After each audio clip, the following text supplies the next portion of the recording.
Okay, hello everyone. Thank you for joining in. So, as some of you may know, a lot of political science can be divided up into comparativists who study different nations around the globe and try to come up, compare them to learn lessons about politics, and Americanists who feel it's fine to just study the United States. And knowing the United States tells us everything we need to know about the rest of the world. I'm in the latter category. However, one of the consequences of the last decade or so in US politics is that Americanists like me are trying to learn more from comparativists because it turns out that a lot of the things that Americans thought they were immune to can totally happen here. And one of the people I've been talking to is my guest today, Dr. Sherry Zaks. Sherry is an assistant professor of political science at the University of Southern California. Sherry's work examines the organizational structures of militant groups in civil wars and what those organizations look like once the war ends. I wanted to invite Sherry on because we share a number of important research interests. We're both interested in political parties. We're both interested in cake. And I'm particularly interested in understanding what research on parties elsewhere in the world can tell us about pathways for U.S. parties today. Sherry, thank you for joining me today. Thanks so much for having me, Seth. It's great to be here. Awesome. So I'm going to jump in with a couple of questions here. Your book, well, first of all, you put out a book this year, Resilience Beyond Rebellion, How Today's Rebels Become Tomorrow's Parties. And this book looks at the transition from militant rebel group to political party. For example, the book spends a lot of time looking at the FMLN in El Salvador, which was an anti-government rebel group starting in the 1970s, but became a functional and very successful political party over the past 30 years after the Civil War ended. Your book also looks at, I think, what you call the proto-party structures within a rebel group, things like messaging, social services, flexibility, that can determine how successful that group is in transitioning into a post-war party. So, first of all, am I summarizing this work correctly? What am I leaving out? But I mean, for an Americanist, that was really Thank you. So yeah, I mean, the real hook of the book is that a lot of groups do actually try to make this jump after Civil War, but really only some succeed. And so the argument that I put forth is that the insurgents who are capable of building successful parties on the heels of war are the ones who build these party-like structures during wartime. And so they build these sort of wings that do the same types of tasks that political parties will eventually need. And the real sticking point is that most of the people, even in my in my field, who think and write about insurgencies, really only write about the military side. So we kind of, when we say militant group or terrorist group, we kind of think about an army, just an illegal one, or an army, just a bad one. And we'll deal with the valence in a minute. And it is true that some groups look like that, but others are wildly complex and diverse organizations. And so they do everything from, we know that they do propaganda, but Hezbollah has 2 video games that they've put out, which means they need computer programmers and designers and distributors for it. They also are responsible for trash, all the trash collection in the south of Lebanon in the 80s is only as a function of Hezbollah. And so by not paying attention to the diversity of different rebel group structures, we miss a lot in understanding who they recruit and where their resources go. And in the case of my book, what their post-war prospects really are. Oh, wow. Okay. First of all, I did not know that about Hezbollah and video games. Isn't that cool? That's one of my favorite, mind-blowing teaching facts is getting to show screenshots from Hezbollah's video game. Kids learn to code. Also, so I'm actually curious because you touched on this a little bit. To what extent are these rebel groups, are they thinking about after the war when they're in the middle of that war? Are they actually groups within the FMLN? Are they considering how successful they'd be in becoming a governing party later? Or is that just kind of out of sight, out of mind at that point? Yeah, that's a really good question. So the fact is, for one, some do. Many do toward the end of war, especially when it becomes clear that the war will end in a stalemate. So, like in the context of, for some background, right? The FMLN fought from 1980 to 1992. They were just an archetypal example of these sort of like Cold War proxy wars where the government was being funded by and trained by the CIA, and the rebels were being funded by Cuba and the USSR. Around 1989, all the funding kind of and resources dried up from both, and they were like, "Oh crap, we got to like figure out." They both sides realized neither was going to like win the war, and so they tend to start thinking about conversion, and that's true for a lot of proxy wars. Originally, in the case of the FMLN, they didn't want to enter politics. Neither did like Renamo in Mozambique. They were very, very explicit about this, but both of them changed their tune about halfway through the war. But some of them don't at all. So in Sierra Leone, the RUF, which are the folks responsible for when we think about blood diamonds, we think about the RUF. They gave no indication of having any interest in politics and no interest in governing either during the war or really after the war. And so, big shocker, nobody wanted to vote for them when they showed up on a ballot. So I'm actually curious, like what motivated you to write this book? Oh, okay. There's a story. Okay. It's a story. So I was working in an office in 2006, and we were listening to NPR, as one does, and we happened to catch the breaking story was that Hamas had just been elected to the Palestinian Authority, right? So they had just displaced Fatah, and they were elected to the Palestinian Authority. And this is, I want to be clear, this is not a Hamas apology story, but there was, both in the office and on the radio, there was a lot of pearl clutching around like, oh my God, we just elected terrorists to office. And I was like, hang on. Like, we can talk about what terrorist means and but let's pretend for a minute that we did elect terrorists to office. Don't you think they would be less good terrorists? Because now they have paperwork. And now they have to get other people's votes. Because the fact of the matter is that, like, the Palestinian Authority still does run relatively, like, open elections. Or at least they did at the time. Hamas, in the aftermath, has kind of quashed that a bit. But people were like, Sherry, that's ridiculous. You're being flippant. And I was like, no. Like, somebody has to have done research on this. I bet that if you take a group that is like not great and you give them social responsibility, political responsibility, they're going to have to moderate a little bit, partially because they just won't have time. And they said that's ridiculous, and I said it can't be. And I looked around on YouTube, JSTOR or whatever, and it turned out nobody had done research on this. But it means that it does mean that the true story of this book is that I went to grad school, got a PhD, and wrote a book to win an office argument that I had in 2006. And so that's not the pettiest reason I've heard to get a PhD. If you've had a more petty guest on this channel recently, I actually want to link to the video. I want to find, we may have discussed this at some point, but I remember this cartoon from the mid 90s. It may have been Tom Oliphant who drew it, but it was of Arafat, just right after the Oslo Accords, just sitting at a giant desk with a big inbox next to him and just looking extremely uncomfortable. Yes, and it was that. Yes, yes, that's exactly. I know exactly that cartoon. Yes. I love that. There was a minute when I thought I wanted to focus on Middle East politics, and then I started trying to learn Arabic, and so I switched to a language that I already spoke. But I've had that cartoon in my mind. I was like, that cartoon should be the cover of my book if I actually stick with doing Middle East politics. But yeah. Awesome. Okay. Okay. I have a couple of dumb Americanist questions for you. I'm trying to think, like, reading your book, I'm trying to think how much U.S. political parties fit into this framework. And so, like, for example, the Democratic Party in the United States. This is, depending on when you begin the clock, roughly a 2-century-old party.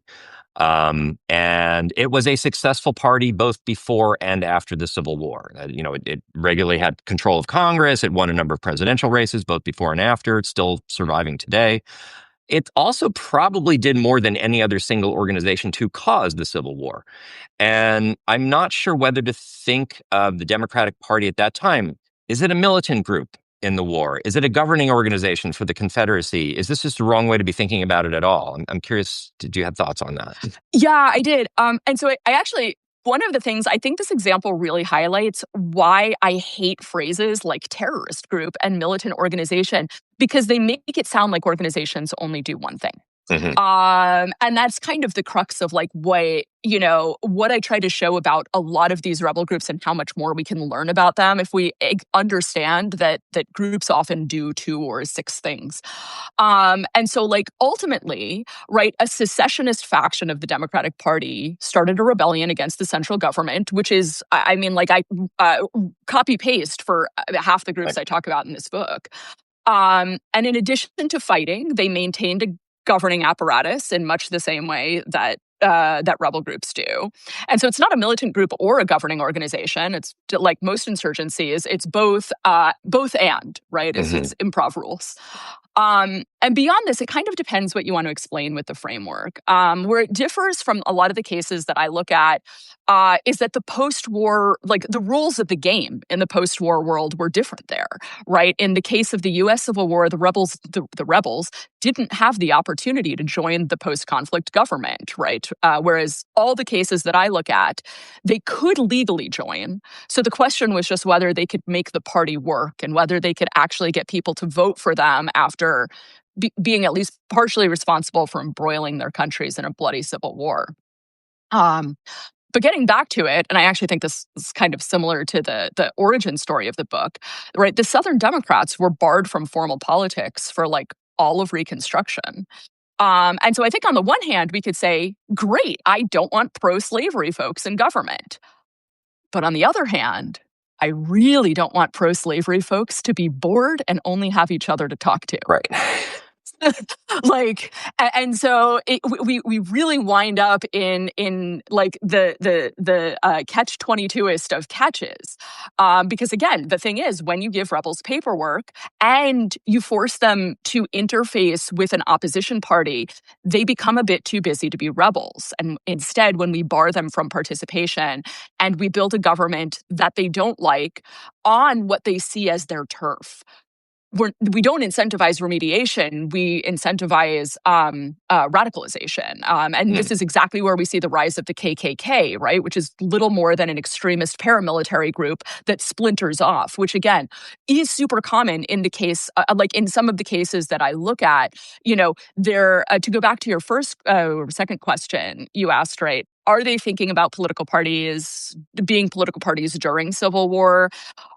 One of the things that tends to cause splits is that some portion of the group is like, you know what?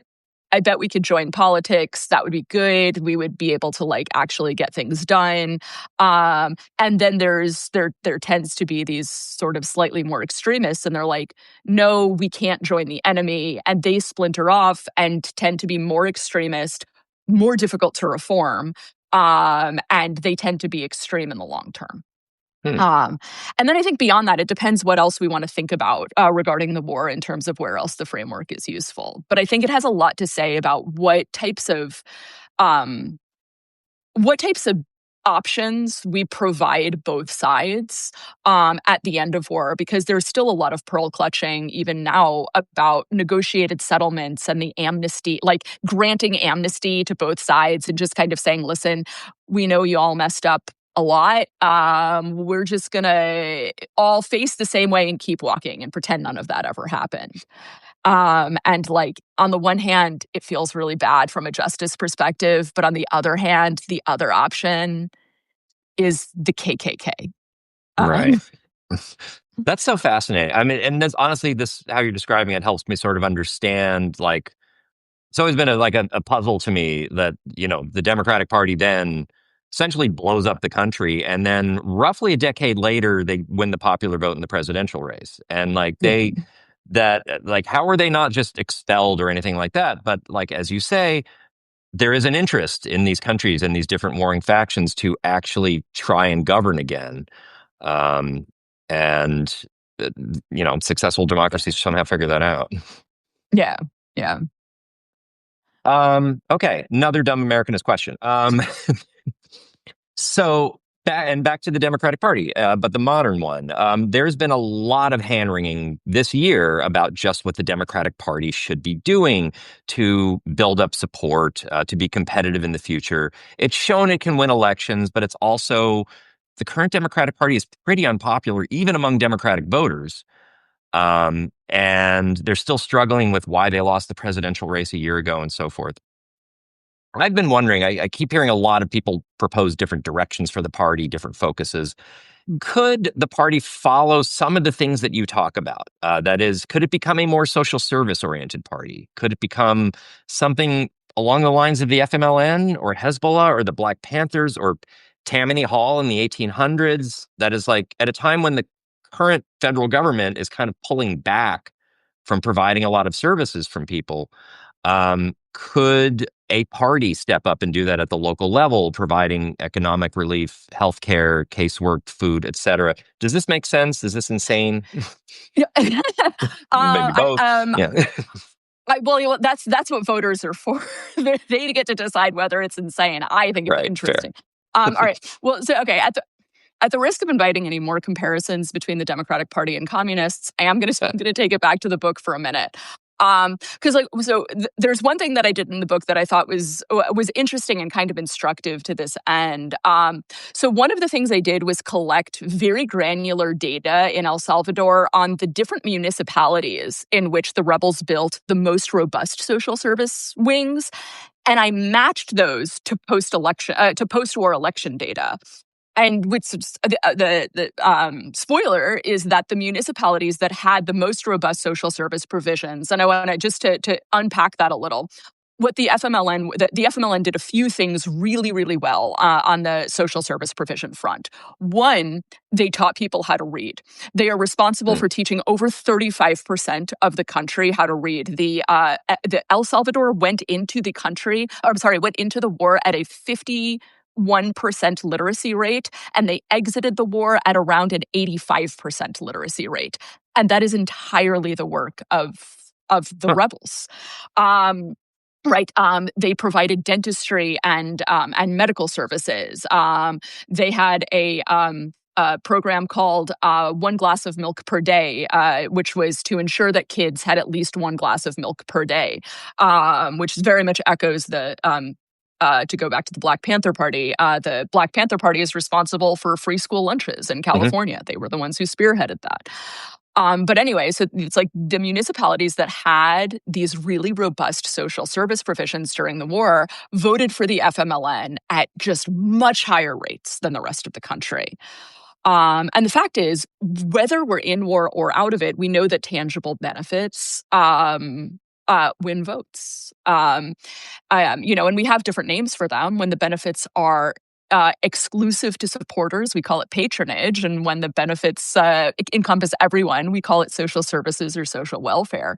But the effect is all the same. And I was thinking about this. I thought the question is interesting, but I don't think we need to talk about the FMLN or Hezbollah or the Black Panther Party, because Zohran Mamdani just won on a platform of social services. And if you ask me, Kamala lost, at least in part, on her lack of attention paid to these types of local problems. And so I think that there's a lot that we can learn about just how much mobilization can be done, not from this personalistic standpoint, but from the types of promises that the person is making that speak deeply to the concerns and the needs of the people. And the fact is, I think this is something the Republican Party understands, but they just wouldn't frame it like this. Because to them, the social services they're providing are expanded policing and immigration enforcement, because they're identifying a local problem, even if it's a false one, right? And they're providing services that look like they're addressing it. And if the Dems want to stand a chance, I think the move is to respond in kind. Okay. Okay. That's really interesting. Okay. So I want to pivot a little bit. I understand. I'm interested in hearing about your next project. As I understand from you, you're applying your sort of comparativist lens, focusing a bit more on the American context for examining the strength and resilience of U.S. democracy. Give us an idea what's going on there. Well, that's the one question I'll change. I am absolutely not studying the strength and resilience of Oh, U.S. great. democracy. It's the next project is on the inner workings of democratic backsliding. And so I think people are throwing this term around a lot. But the way they I take a lot of issue with the way people were talking about the process. Right. So people kind of talk about the process, and whether it's people on the ground who I'm chatting with, or whether it's Levitsky and Ziblatt writing who wrote How Democracies Die. But the process always looks the same. A bad dude gets elected, and then he breaks down democratic institutions. Right. And to me, that story is kind of, it's kind of the underpants gnomes of regime change, which is like, it's the step one, steal underpants, step two, a bunch of question marks, step three, profit. You don't just get elected and then abolish all the rules. There is a really important step two there. And that's really what I'm looking at. And so I'm applying, a lot of my work is just on how organizations function. Right. So, of course, like, bad leaders do get elected and they do eventually subvert democratic institutions. But the next project I'm working on argues that the precursor to that is organizational. And so to sort of chip away at democratic institutions without the risk of like a pushback or a coup, even, you don't start by just getting in office and then changing all the rules. You start by keeping the rules intact and keeping intact all of the like trappings, the organizational structures of the government that were forged under democracy. But you replace civil servants with like personalistic loyalists.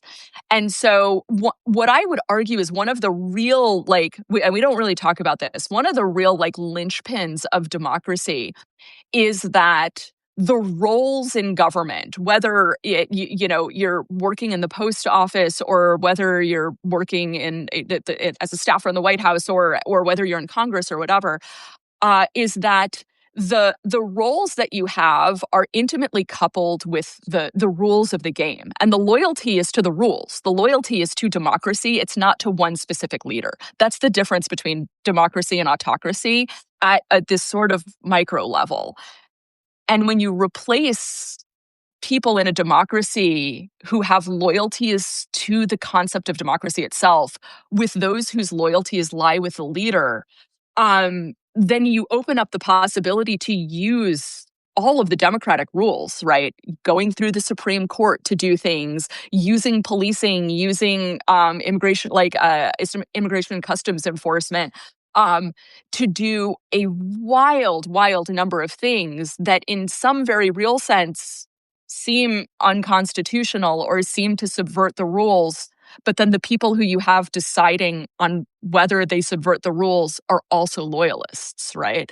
Right, because it's just judges who are appointed by those same actors.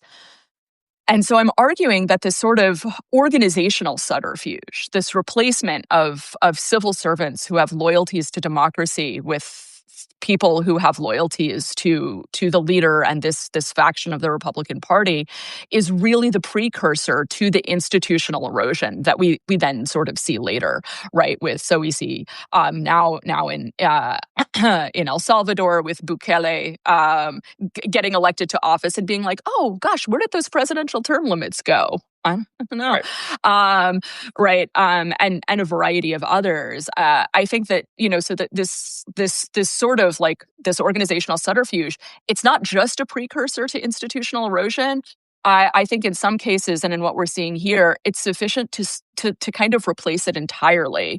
And that's where we're seeing the real risks of democratic backsliding. But we're looking for leaders to change the rules. We're saying we're not really that scared yet because none of the rules have changed. And I think that we're just in step 2 right now. Yeah. I think you're really, honestly, at least to my perspective, really nicely describing the differences between the first and second Trump administrations, Hmm. um, which, you know, same president, same set of priorities, but in the first term got a ton of pushback because a lot of the personnel who were in those positions were still kind of loyal to Democratic traditions. They were still loyal Hmm. to the old Republican Party.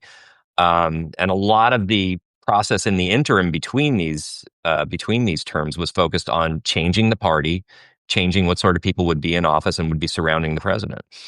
Yeah. Yeah. And that's to say nothing of the fact that, I mean, like, there were still with all the pushback that he received during the first Trump administration. What he did manage to do was, we talk about packing the courts, but we kind of leave that. And we're like, well, he packed the courts. And then we always forget about the judiciary a little bit. But the courts are the ones who decide whether something is allowed or isn't allowed. And then when they say it isn't allowed, who has to enforce it? Well, it goes back to the executive. And so the courts can say it's not allowed and the executive still isn't going to do anything about it. And then if the executive chose the courts, then Right. then that's where you get this really, really scary feedback loop or this recursive loop of democratic backsliding that I think we're currently seeing. Wow. Yeah. And I'm of so course, sorry to be relevant to I American mean, politics. That's well, the Congress can worst always news. step in. But yeah, I mean, yes. Thank you for Um, your relevance. No, I'm so sorry. I never this I keep telling people that one of the bleakest days over the last year or two was when an LA Times reporter called me to talk about to interview me about the Republican National Convention last year.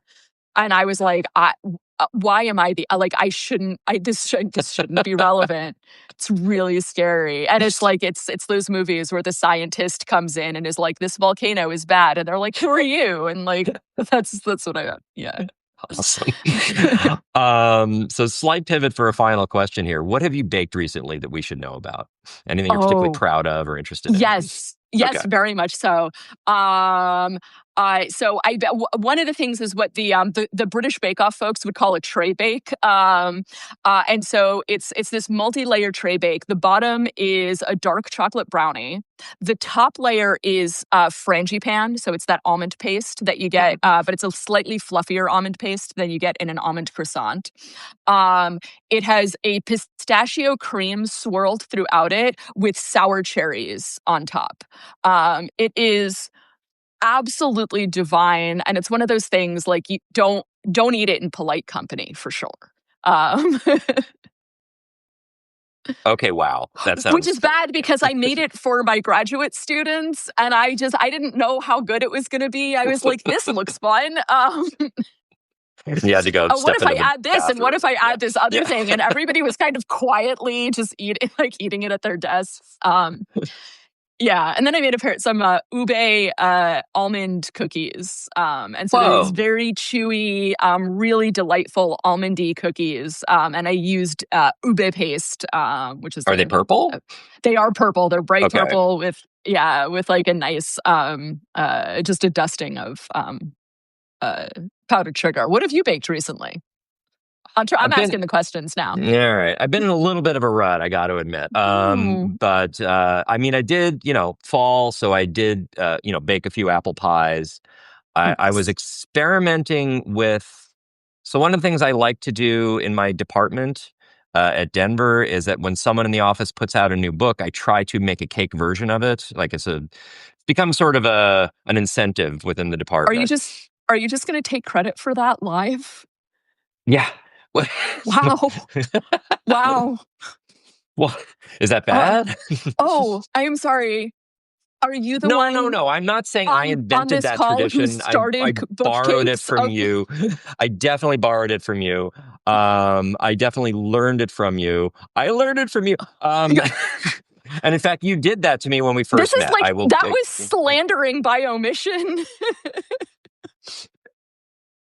No, and I should say for our audience, yes, the very first time I met Sherry, Sherry made a cake of my most recent book, was my first book at the time, back in 2010.